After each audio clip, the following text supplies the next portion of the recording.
கர்த்தருடைய பிள்ளையே, அதிகமாய் என்ற வார்த்தை உள்ள வசனங்களை அறிக்கையிடுவோமாக. அவன் அதைக் கண்டுபிடித்தால் சிதறிப்போகாத 99 ஆடுகளைக் குறித்து சந்தோஷப்படுகிறதைப் பார்க்கிலும் அதைக் குறித்து அதிகமாய் சந்தோஷப்படுவான் என்று மெய்யாகவே உங்களுக்குச் சொல்லுகிறேன். மத்தேயு 18:13. அவர்கள் பேசாதிருக்கும்படி ஜனங்கள் அவர்களை அதட்டினார்கள். அவர்களோ, ஆண்டவரே, தாவீதின் குமாரனே, எங்களுக்கு இரங்கும் என்று அதிகமாய்க் கூப்பிட்டார்கள். மத்தேயு 20:31. இனி நான் உங்களுடனே அதிகமாய்ப் பேசுவதில்லை. இந்த உலகத்தின் அதிபதி வருகிறான். அவனுக்கு என்னிடத்தில் ஒன்றுமில்லை. யோவான் 14:30. அவர்கள் போஜனம் பண்ணின பின்பு, இயேசு சீமோன் பேதுருவை நோக்கி, யோனாவின் குமாரனாகிய சீமோனே, இவர்களிலும் அதிகமாய் நீ என்னிடத்தில் அன்பாய் இருக்கிறாயா?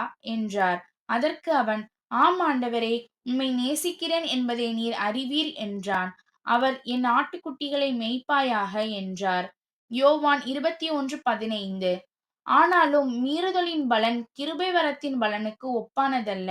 எப்படியெனில், ஒருவனுடைய மீறுதலினாலே அநேகர் மரித்திருக்க, தேவனுடைய கிருபையும் இயேசு கிறிஸ்து என்னும் ஒரே மனுஷருடைய கிருபையினாலே வரும் ஈவும் அநேகர் மேல் அதிகமாய்ப் பெருகியிருக்கிறது.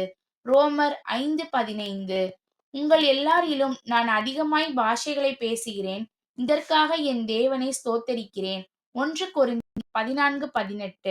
ஆகிலும் நான் இருக்கிறது தேவ கிருபையினாலே இருக்கிறேன். அவர் எனக்கு அருளிய கிருபை விருதாவாயிருக்கவில்லை. அவர்கள் எல்லாரிலும் நான் அதிகமாய்ப் பிரயாசப்பட்டேன். ஆகிலும் நான் அல்ல, என்னுடனே இருக்கிற தேவ கிருபையே அப்படிச் செய்தது. 1 கொரிந்தியர் 15:10. நாம் தைரியமாகவே இருந்து இந்த தேகத்தை விட்டுக் குடிபோகவும் கர்த்தரிடத்தில் குடியிருக்கவும் அதிகமாய் விரும்புகிறோம். 2 கொரிந்தியர் 5:8.